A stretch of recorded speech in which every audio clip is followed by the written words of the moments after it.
अच्छा साथियों, मैं लोकगीत बिरहा गायिका प्रियंका स्नेही जिला सुल्तानपुर के पावन सर्जनी से आज बीरभानपुर अजय भैया के देख रेख में एक छोटा सा बिरहा जात बा। गाने बजाने में कोई अगर त्रुटि हो तो आप लोग क्षमा कीजिएगा। अपने पूरी पार्टी के साथ में एक स्वर में सबके स्वागत अभिनंदन एवं वंदन बा। जहां तलक हमारे बिरहा जात बा, आप लोग सुन के अपन प्यार दुलारा आशीर्वाद जरूर दिए।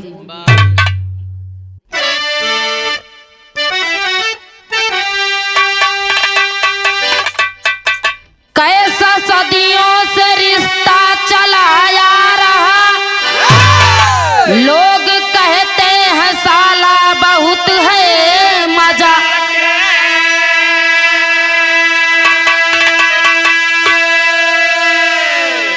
कब कहां पर मुलाकात किससे हुई, अपनी आदत से मजबूर होता मजा।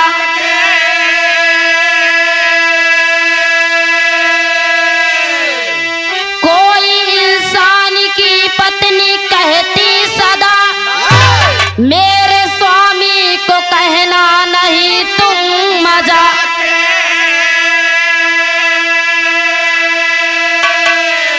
काश पंडित रहे पंडिताइन सुनो, नारी कहती नहीं समझी तुम हो मजा की।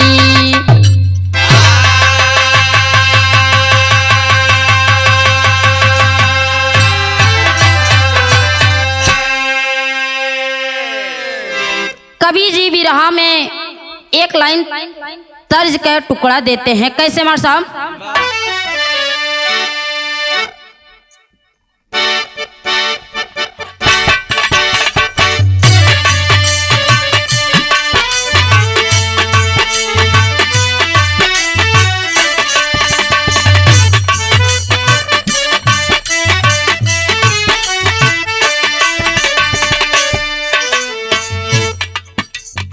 कौनो भक्त गंगा मैया के किनारे जाई के बैठ के गंगा माँ से विनती आराधना करे, कहे कि हे माई, आज हमार ई नाव तोहरे हाथे में बा माई। कहे का गंगा किनारे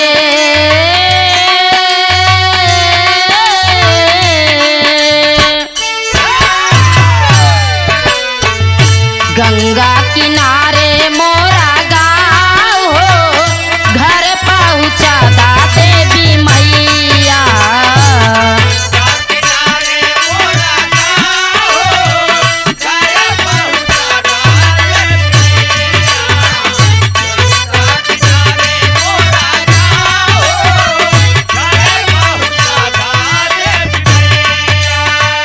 घर पहुँचा दा मैया,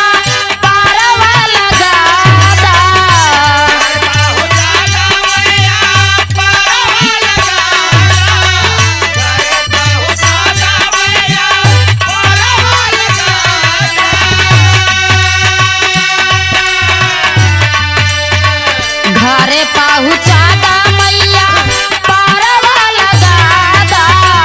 सुननी है तोहरो बड़ा नाम हो, सुननी है तोहरो बड़ा नाम हो, घरे पहुँचा दा देवी मैया।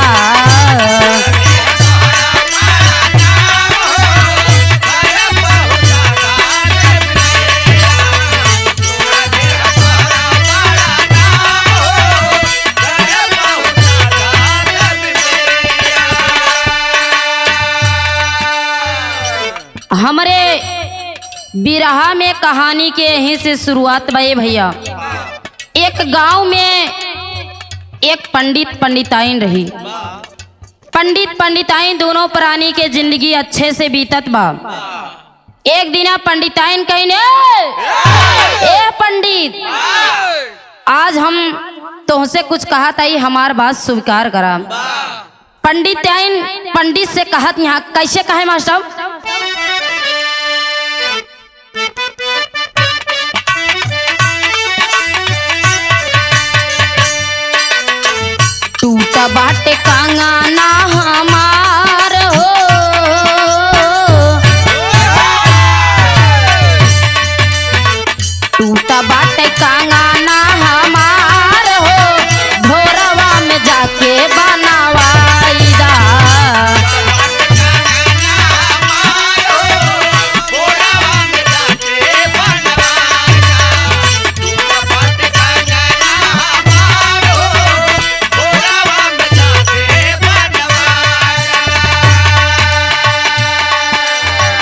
भाई पाहिरे के नाही तोहरी संगतिया।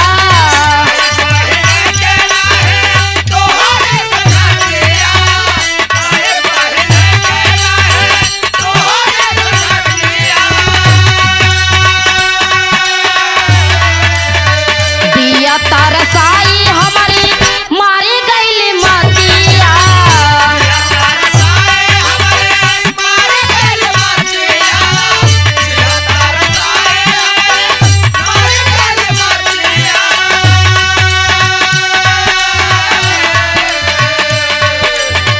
फूट गईल किस्मत हमार हो, फूट गईल किस्मत हमार हो, भोरवा में जाके बनवाई दा।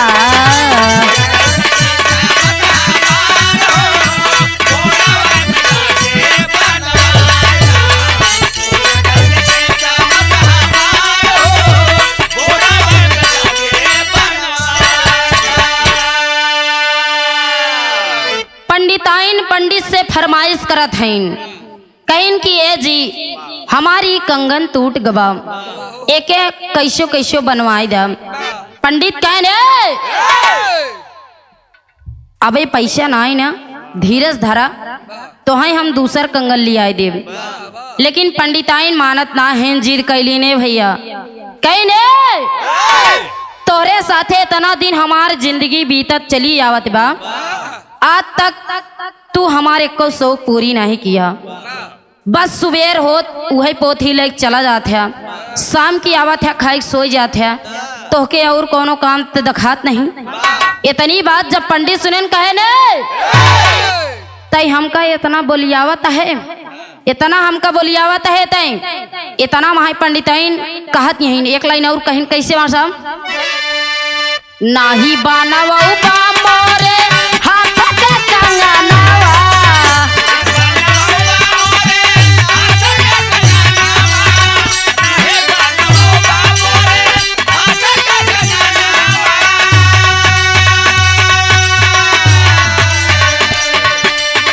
भोरवा उठाई ले भाई हाथ में बेलनवा।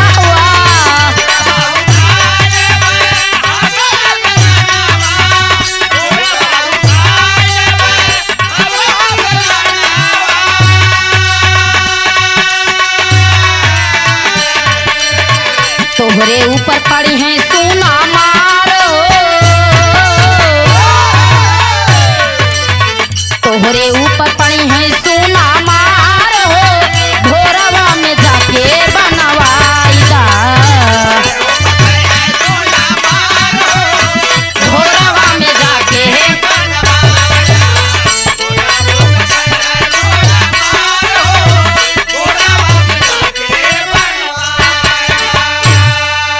पंडित कहने एक बात जान लिया, अगर सुबेरे सुबेरे तक हमार कंगन न बन के आईस तो लई बेलना लई बेलना लई बेलना बेलना से मार मार के तोहार हम मूड फोड़ दिया रम।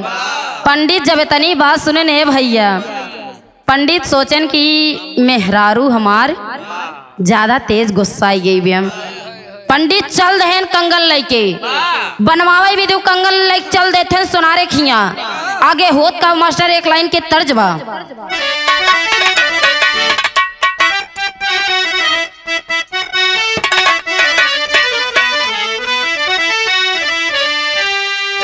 कौनो ननद अपने भौजाई से कहे अरे साना नरतिया डोले, कहे ननद की ए भौजी ई जवन रात में हवा चलता है हमका तनिको शोभा नहीं देता है। अरे साना नरतिया डोले पाहे जब पावनवा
चल देहन। पहुँच गए सोनारे खिया। सोनार भैया से कहत हैं, का कहन,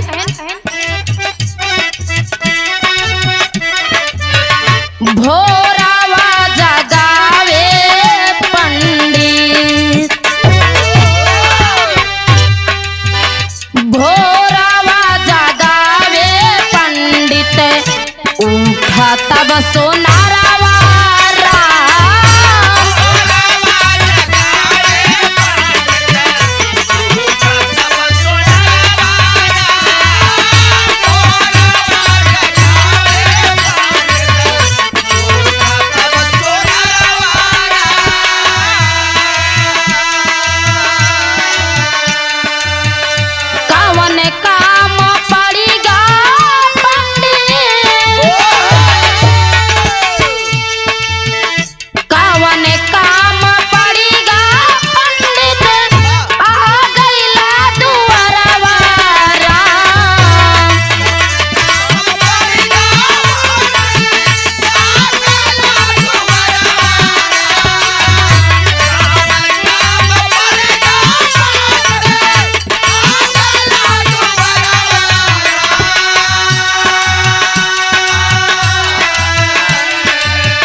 ना मानी उधरवा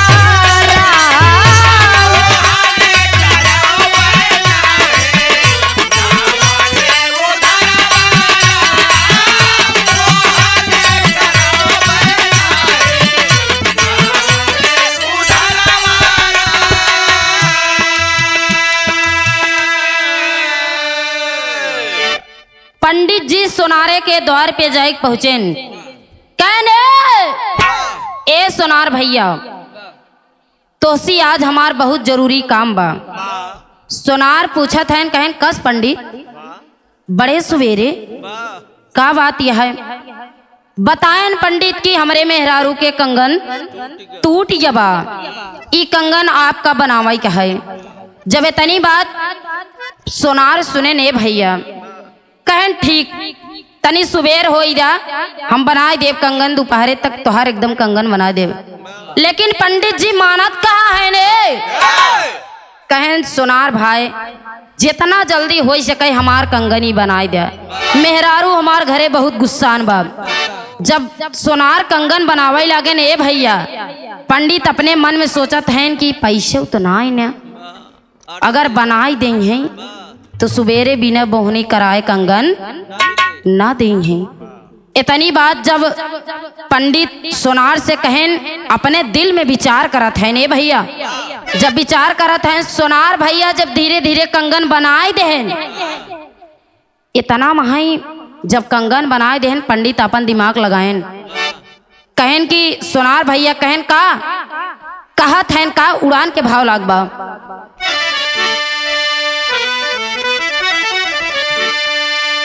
गाड़ी पर एक लादी मुई, 8 बैल की जोड़ी, अरे ऐसा जरा हम कतौ न देखा, अरे उम्र बीत गई मोरी हो, अरे राम मजा की हमारे सैयावा मिले, ए भैया मजा की हमारे सैयावा मिले। मन में सोचाई पंडित ने का दयावा,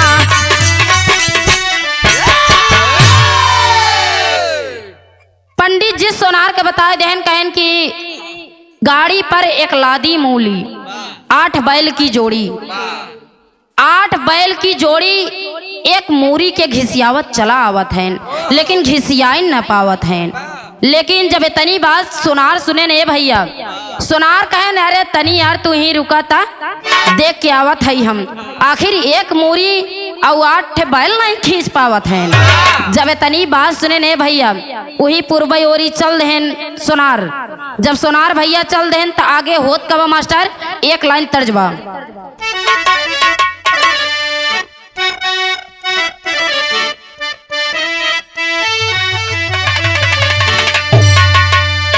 उहे तर्जबा, अरे नदी नारे ए नदी नारे न जायो श्याम पैया पड़ू नदी नारे।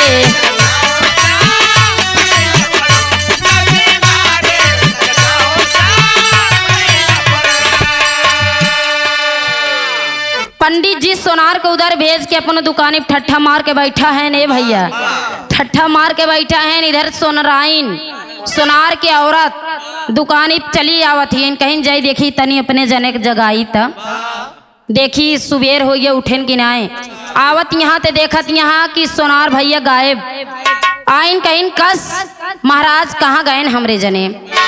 पंडित बतावत हैं अरे एक दुल्हन बोलाई के गईलिया, एक दुल्हन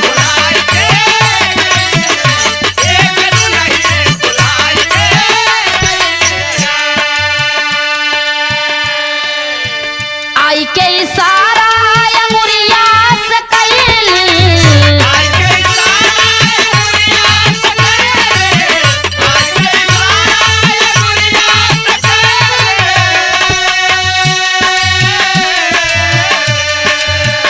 आई के इशारा अंगुरिया से कैली।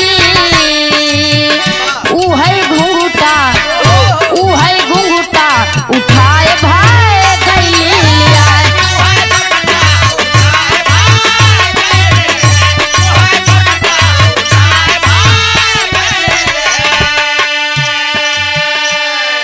पंडित बतावत हैं कि एक सज धज के दुल्हन आए, दुल्हन एकदम तैयार हो के आए, न जाने के कर दुल्हन रही।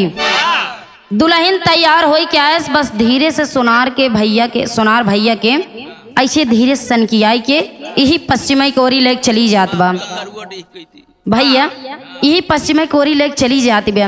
इतना महाई ध्यान दे हैं आप लोग बिरहा सुनने वाले श्रोता बंधुओं, पूर्व ओरी भेज दें सोनार के या पश्चिम ओरी भेज दें सोनाराइन के, सोनार के औरत के। कैन बड़ी नीमन औरत रही, बस ये एक झलक हम देखे, खूबसूरत औरत सोनार भैया की ही पश्चिमे कोरी बुलाए के लेके चली जात बा। इतना महा दुल्हन के सोनारिन के भाई कहन बड़ा दिन हो गया हमारे दीदी का हाल चाल नहीं मिला, तनी चली देखी ता गयन देखा था कि ना तो सोनार ना तो सोनारिन, खाली पंडित बैठा रहें। पंडित बैठे रहें जैसे सोनार भैया के सार जैसे आयन वैसे पंडित जी कहें कि भैया के है, ना तो सोनार है ना तो सोनारिन, तू के है? इतना माही लड़किया गरज के बोला है सोनार के हम सार है। इतना माही जब पंडित सोचन कहे ना अब तो बात बन गई, कहन कि लड़किया कहा तबा कि कहाँ गए हमारे दीदी जीजा।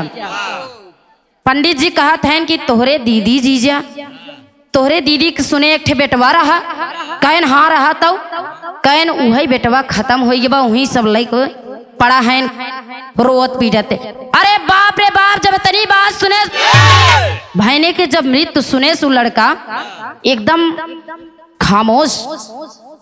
पंडित जी एकदम आपन तक काम बनाए हैं, लड़का एकदम खामोश हो कहीं दुकानी पर रोवत पीटत बा, हाय बप्पा हाय माई कई रोवत बे भैया। इधर पंडित आपन कंगन लेके चला गए, कंगन लेके सिधार देन अपने घरे कोरी। इधर दुकानी पर लड़का बैठ के रोवत बा, सोनार के सार बैठ के रोवत बा कि आज तो हमार भैनी दुनिया में नहीं ना। लेकिन आगे होत का बा मास्टर विदेशिया के भाव लगन।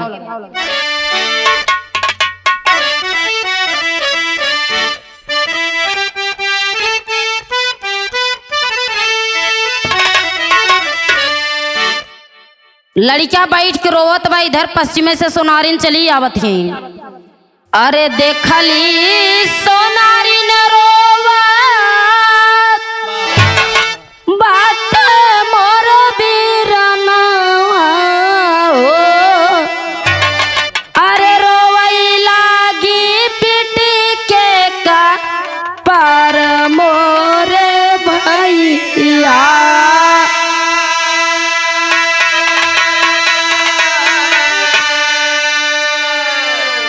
सोनारा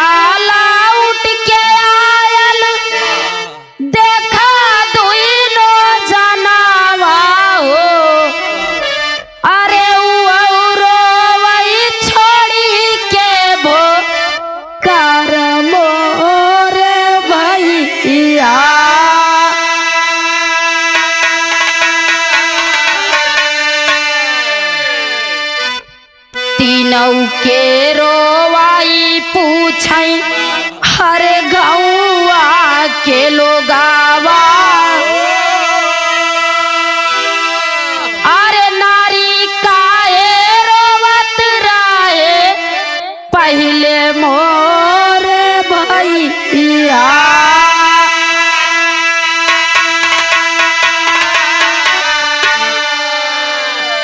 गईले ला जाई तीनों अरे सोचई अपने मनावा हो अरे पंडित देखाई गईले अपन पंडितैया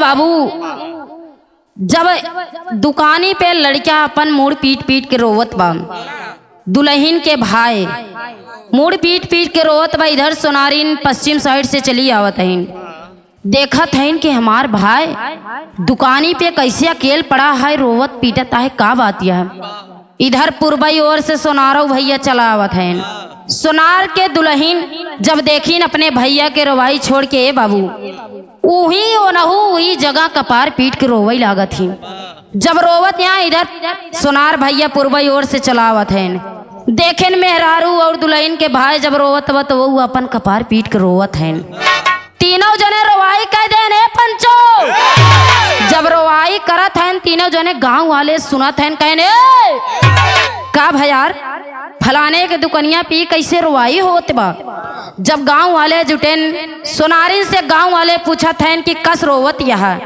कहन कि पहले हमार भैया रोवत रहेन ये नहीं देख के हमहू रोवत है और हमका कुछ आता पता इतना माहे गांव वाले कहन ऐसी न ठिका एक रे आदमी से पूछा सोनार के लगे गए गांव वाले ए भैया कहन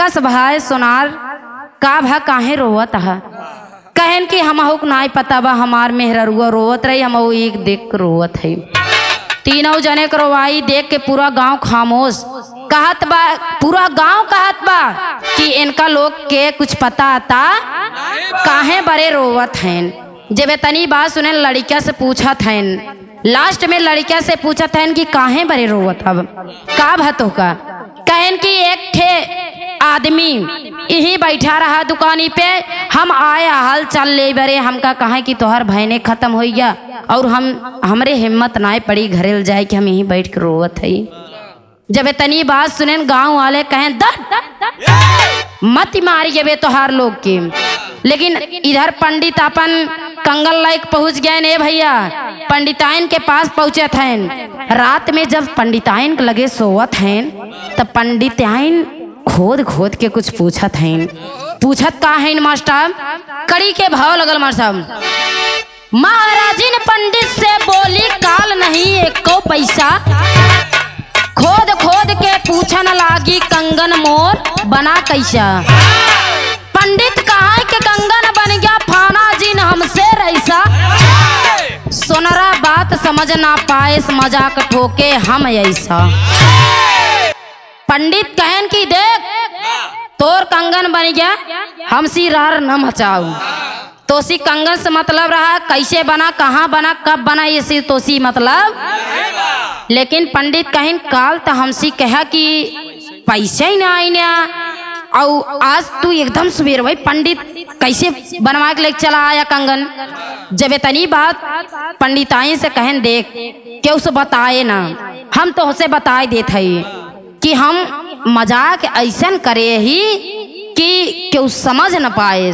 ना तो सोनार समझ पाए ना तो उनकर औरत समझ पाए ना तो उनकर एक ठे सार आए रहे वही समझ पाए हम ऐसा मजाक कह के आई है तब तो हर कंगन जाए के बन पाए बा इतना महाय पंडिताइन घुसिया गए ने बाबू कहन के आज तक तू हमसे कभू मजाक करे है जाए के सोनार से सोनारे के औरत से मजाक कह के आया हम उस कभू मजाक करे पंडित कहन पगली हम तो से का मजाक करी तई तो हमार धर्म पत्नी है ना तो सी हम मजाक का करी लेकिन पंडिताइन जिद कैलीन कहीं दूसरे के मेहरारू से दूसरे के आदमी से तू मजाक कई के चला आवता, हमका जरावता, हमसे बताई के इतना महाई होत का वो मास्टर। समय बीतता गया ए भैया, समय बीतता गया।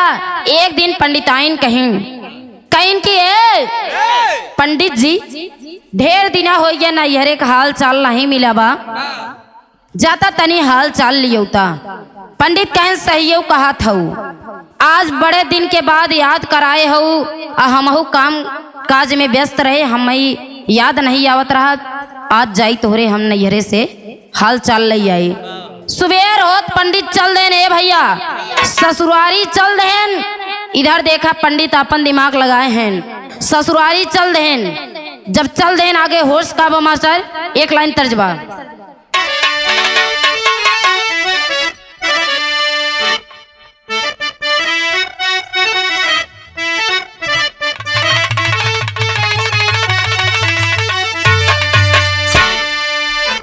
प्यार में धोखा खाया हुआ लड़का केहू से अपन दिल के दर्द बतावे।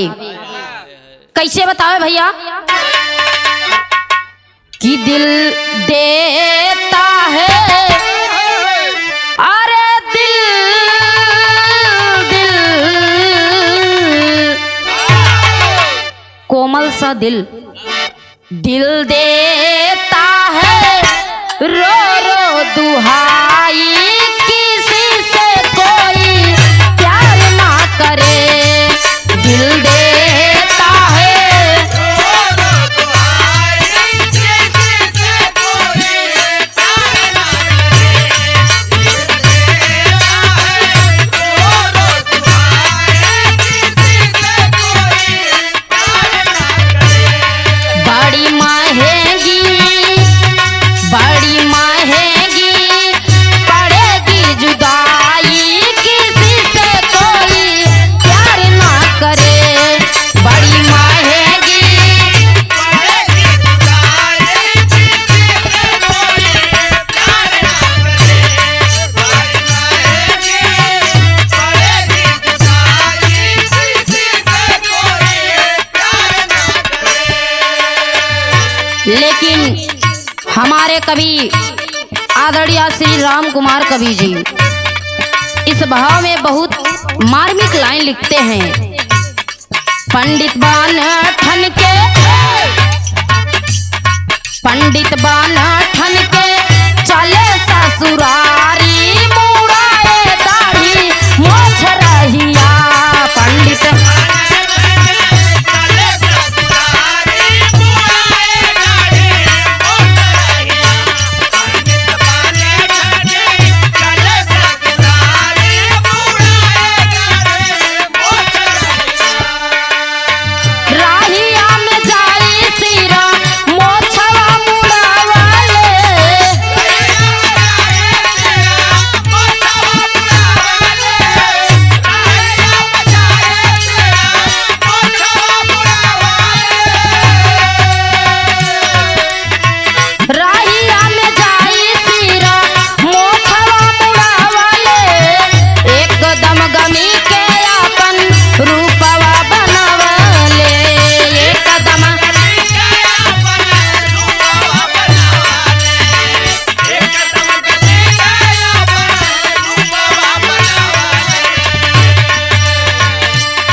पहुँचे ससुरारी, पहुँचे ससुरारी, सुना मन मारी, मुड़ाए दाढ़ी मोछ रहिया।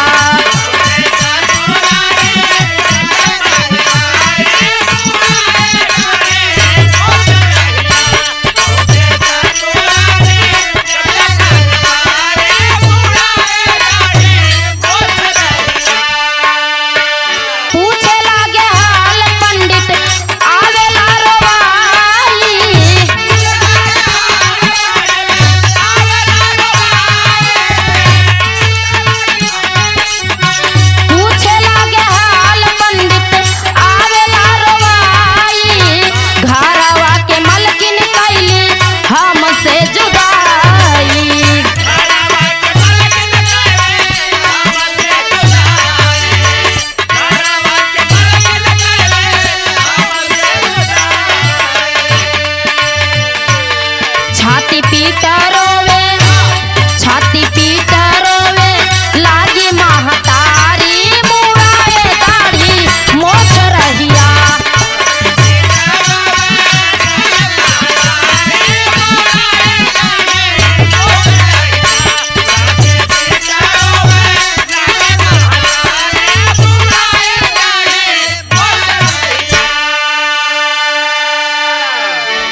पत्नी के आदेश पाई के चल रहे ससुरारी। ए बाबू, जब ससुरारी चल रहे हैं, रास्ता में एक नाऊ के दुकान मिला। नाऊ के दुकान पे पंडित बैठ गए, कहन की नाऊ भाई, हमार सिर के बार और ये दाढ़ी मोछ सब बनाए दम। नाऊ भाई जुट के उनकर दाढ़ी मोछ मुड़े के बार सब बनाए देने भैया। एकदम गंजा हो गए पंडित। बाप रे बाप, जाए के पहुंचन जब पंडित ससुरारी, जैसे ससुरारी पहुंचन बैठा है एकदम मन उदास कह के। इतना महाई पंडित के सास रानी निकली, कहीं कस मेहमान और बतावा हाल समाचार ठीक तबा ना? हाल समाचार ठीक तबा ना पूछत यहाँ, लेकिन पंडित बोलत नहीं है। जब पंडित ना बोलन, पंडित आइन कहीं ने पंडित के सास रानी कहीं ने मेहमान आखिर का बात यह है जवन मन मार के बैठा है, जवन कुछ बात साफ साफ बतावा। कहन की का बताई माता जी, आज इतना तकलीफ है हमका कि इतना दर्द होता है कि हम अपने मुंह से बता ही नहीं सकत है। लेकिन सासु रानी पूछत हैं कि कवन बात है, तनी धीरज धरा लेकिन बतावा। कहत हैं पंडित कि पत्नी के हमरे देहांत हुई बा, तोहार बिटिया आज ही दुनिया में नाई ना, आज नहीं तो परसों, परसों तोहरे बिटिया के तरही बा। यही से नहीं हमारी सूरत शकल आपके दिखात बा। इतनी बात जब सुनी ने भैया, पंडित के सास रानी जब सुनी ने भैया, बुखार छोड़ कर रोवत यहाँ, कहत यहाँ कि हमार बिटिया आज दुनिया में नाई ना, और तू हमका एको बार संदेशो नहीं दिया। कहन की माता, गलती के क्षमा के हूँ, परसों हमरे पत्नी के तेरही बा। इतनी बात बताए ने भैया, बताए के चल देन पंडित, बताए के चल देन। इधर होत का बा मार साहब, कहरवा के भाव लगल।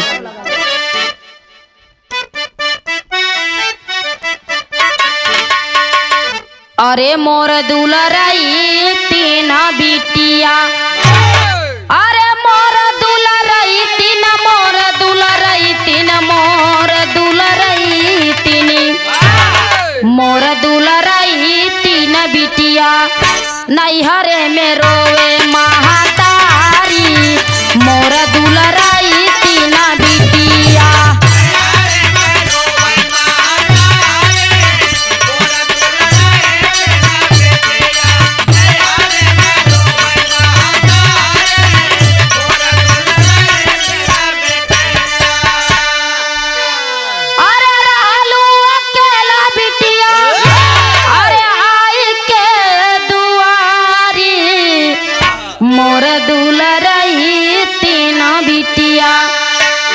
अरे मोर दुलरई तीन बिटिया, अरे ससुरे कई बागिया उजाड़ू, मोर दुलरई तीन बिटिया।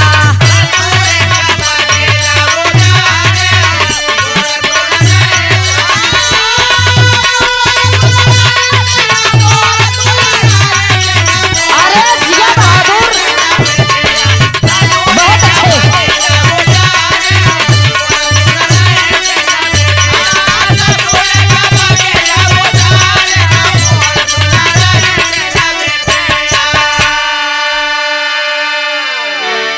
मतारी छाती पीट पीट के रोवत बा ये भैया कि मोर दुलरई तीन बिटिया, नए नोखे हमरे एक ठे बिटिया रही, आज हो दुनिया में। मुड़े हाथ धई के कपार पीट पीट के रोवत है ने बाबू। जब रोवत है, इधर पंडित जी अपन घर के सिधार देन, मातारी रोते बा। लेकिन आगे होत का बा मास्टर, आल्हा के भाव लगल।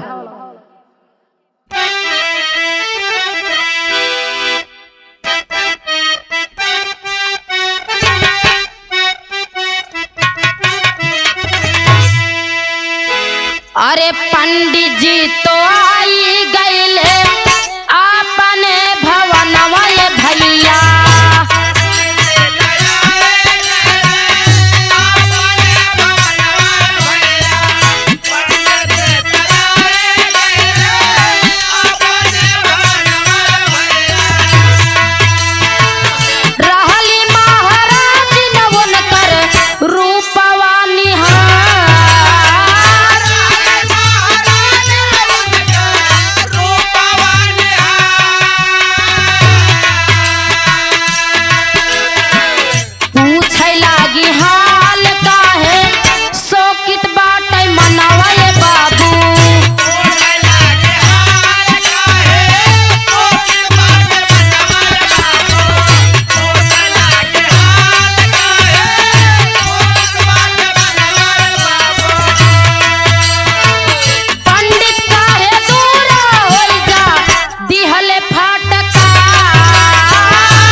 अपने घरे ए भैया।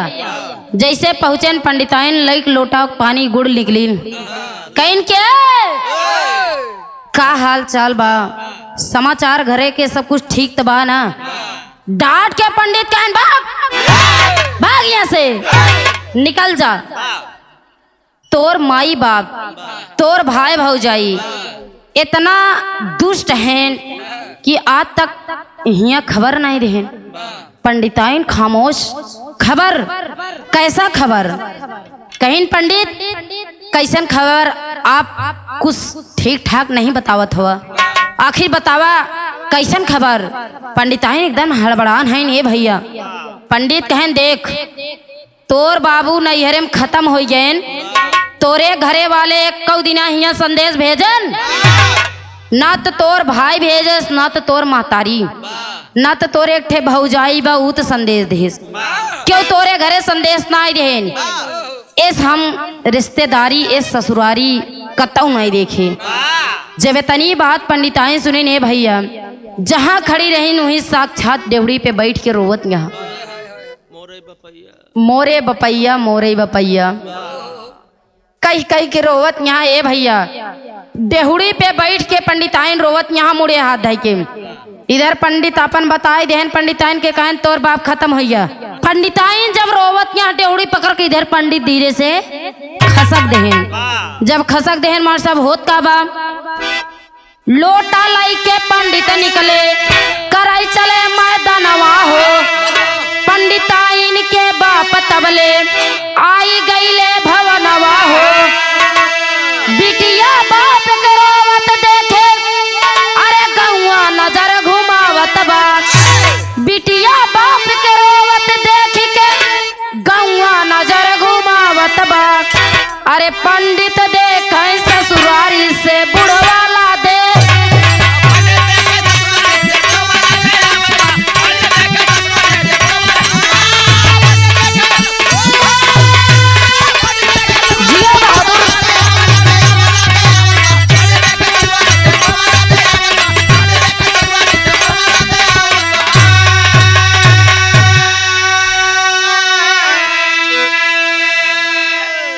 पंडित जैसे निकला था पंडिताइन के लगे देखा था उधर उनकर ससुर, पंडित के ससुर जी बिटिया के नैहरे से लई के बैलगाड़ी पे अपन गल्ला पानी लदा चला आवत रहे।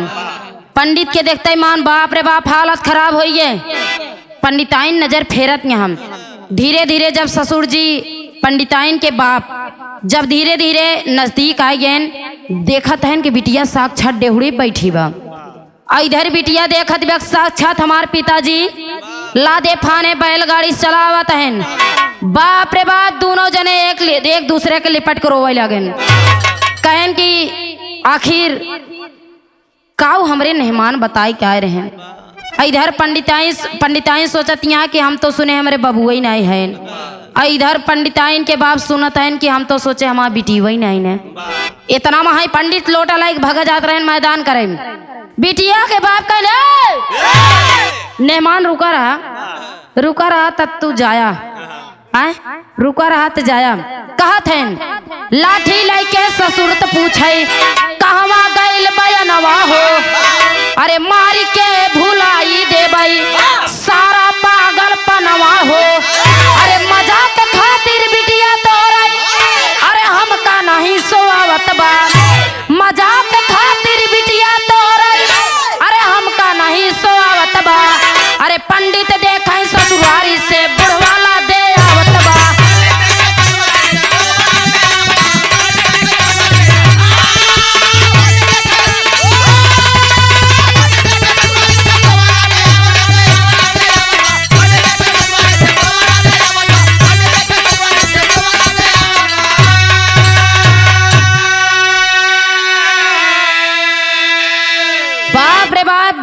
बिटिया के बाप मार इतना मोट के लाठी ले रहा है उठाए लेने भैया।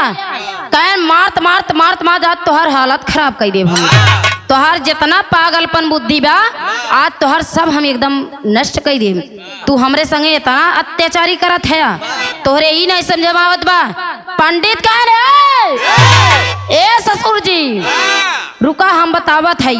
हमका मारा पीटा ना, जेकर गलती हो वही के मारिया।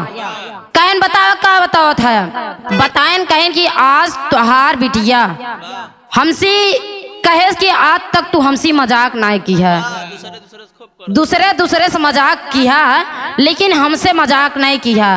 पंडित कहन कि यही ताई हम तोहरे बिटिया के संगे मजाक कहे। आखिर हम कवन गलती करे बतावा। तोहार बिटिया हमका यही बड़े नहीं सुवावत रही कि दूसरे से मजाक करे, दूसरे के मेहरारू से मजाक करे, लेकिन हम हुस कभों की है। वही पंडित कहन कि आज हम मजाक तोहरे बिटिया के साथ कर दे। बाप रे बाप, बिटिया के बाप हाथ जोड़ ले कहन तो ही दू जने धन है, मजाक किया खूब अच्छे से ना। कहन बस ससुर जी बहुत बढ़िया मजाक होई बा। इतना महा पंडित आइन लई गईन बाबू मजाक जवन भवा भवई करेस, लई गईन घरे में दाना पानी करवावत हैं बाप के। बिरहा के ही समाप्ति बा कि बिरहा के निचोड़ कि पंडित जी का मजाक, पंडित जी का मजाक कैसा लगा आप लोग कमेंट में जरूर बताइएगा। लास्ट छाप में कहे के बका स्वर्गीय महाबली सिंह ज्ञानी बाबा दीन कविताई, स्वर्गीय लाहौरी